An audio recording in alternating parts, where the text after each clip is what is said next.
السلام علیکم ورحمۃ اللہ وبرکاتہ۔ الحسنہ آن لائن انسٹیٹیوٹ کی طرف سے آپ سب کو خوش آمدید۔ محترم ناظرین، آج ہم آپ کی خدمت میں قرآن کریم کو تجوید کے ساتھ سیکھنے کے حوالے سے نواں سبق پیش کر رہے ہیں۔ اس سبق کے اندر ہم را کا مخرج پڑھیں گے۔ اس سے پہلے سبق کے اندر ہم نے نون کا مخرج پڑھا تھا، تو اسی کی مناسبت سے یہ بتاتا چلوں، اگر آپ سابقہ اسباق سے مستفید ہونا چاہتے ہیں تو ڈسکرپشن میں لنک دیے گئے ہیں، لنک پر کلک کر کے آپ ان سے فائدہ اٹھا سکتے ہیں۔ ایک اور چھوٹی سی گزارش ہے، اگر آپ بھی قرآن کریم کو تجوید کے ساتھ سیکھنا چاہتے ہیں تو یہ چینل آپ کے لیے انتہائی مفید ہے، لہٰذا اس چینل کو سبسکرائب کر دیں، بیل آئیکن پر کلک کر دیں، ویڈیو کو لائک بھی کریں، شیئر بھی کریں تاکہ دوستوں کا بھی فائدہ ہو۔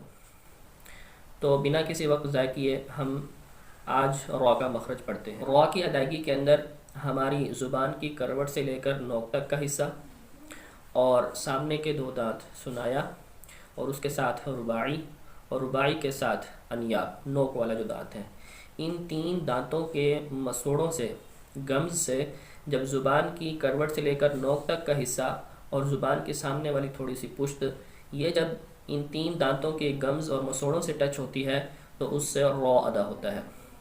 ہم نے پہلے پڑھا تھا نون کا بھی سیم یہی مخرج ہے، لیکن نون کے اندر زبان کی پشت کو دخل نہیں تھا، نون، ٹھیک ہے۔ اس میں یہ زبان کی کروٹ سے لے کر نوک تک کا حصہ، اگلے دو دانت رباعی اور اس کے ساتھ نوک والا جو دانت ہے انیاب، ان کے گم سے لگتی ہے زبان تو نون ادا ہوتا ہے، اور را کو ادا کرتے وقت زبان کی تھوڑی سی پشت بھی لگے گی سامنے والے دو دانتوں کے ساتھ، را را را۔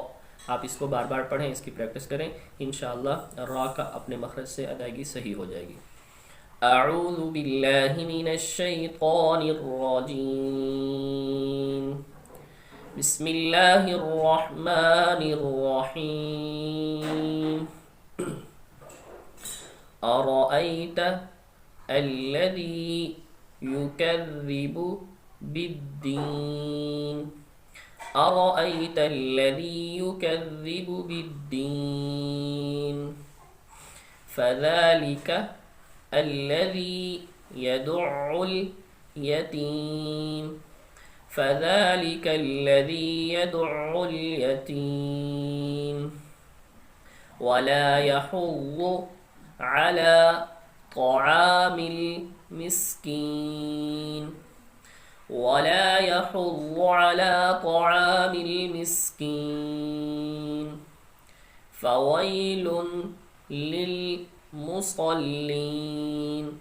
فويل للمصلين، الذين هم عن صلاتهم ساهون، الذين هم عن صلاتهم ساهون، الذين هم يراءون ويمنعون الماعون، الذين هم يراءون ويمنعون الماعون۔ بسم اللہ الرحمن الرحیم۔ ارأیت الذی یکذب بالدین، فذلک الذی یدع الیتیم، ولا يحض على طعام المسكين، فويل للمصلين، الذين هم عن صلاتهم ساهون، الذين هم يراءون ويمنعون الماعون۔ صدق اللہ العظیم۔